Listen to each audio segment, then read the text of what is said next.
I have loved Invincible since as far as I can remember. I grew up with fighting games. Somehow I never stopped, so I just naturally progressed into tournaments from there, became a pro player. I qualified top 3 at EVO multiple times, and now I'm here.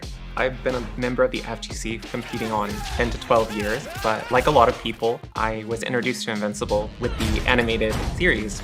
I'm really excited to see this genre of video game expressed through the Invincible world. I heavily use the comic books for inspiration. A lot of season 3 was sourced for some of the dust and smoke effects. And the VFX team has definitely added our own little twist to it, just to make it just as unique. I think Invincible is all about gore, it's about spectacle, and we're really hoping to capture that in our game. The more punches you land, the more blood is spewed. It becomes a bloodbath.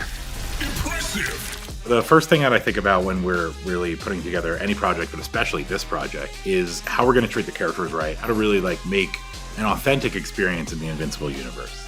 We just go through not only what the big moments that are happening in the show, but we also go through the backstory. All the different comic books, every time they've made any sort of appearance in any sort of media whatsoever. We pull poses directly from the show, the comic, so it feels good for the player. I think we've chosen the strongest fighters of the universe. You get to really see them for their fight style. Something that fans always appreciate is little spots for lore and Easter eggs and things like that to pop up. My favorite reference we got in there is Invincible. You guys are fucking dead! You guys are fucking dead! I love that we were able to put it into the game too. Mark Grayson, Invincible. He's gonna be good. He's gonna be very good.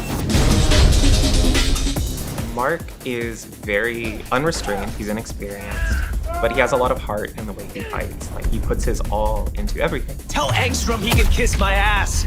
He's my favorite to play by far. He just gets up in player 2's business so fast. Because of his speed, his dynamic capabilities, we wanted to skew a little bit more towards a rushdown style character. He's got up close stuff that he can hit you with, but he's also good at a range as well. Rushing attacks, moves that are somewhat unsafe if used incorrectly, but very rewarding if you give it your all like the character would.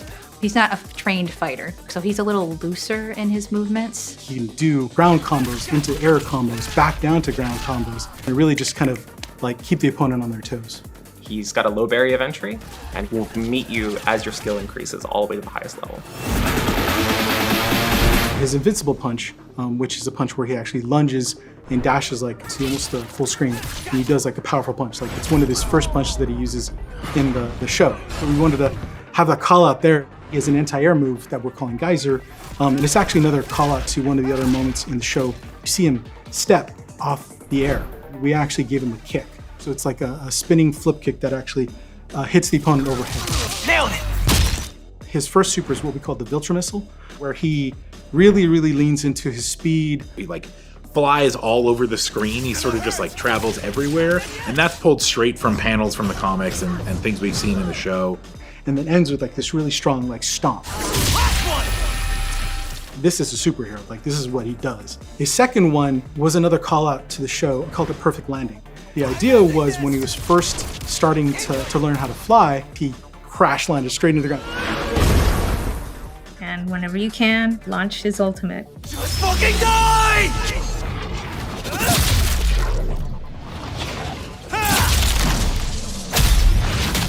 One of the big kind of key moments that we saw was his fight with Conquest. He was just overtaken by rage that he just went into this series of headbutts. And so the name of the move is the Meeting of the Minds. If it actually defeats the opponent, it triggers what we call an overkill.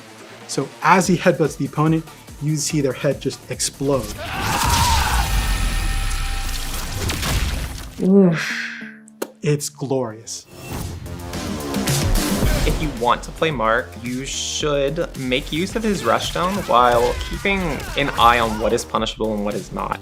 If he ever gets knocked away, he's easily going to be able to re-engage the opponent. You just hit the special button, boom. Invincible uppercut comes out, you can get a combo from it, you can jump cancel out of it.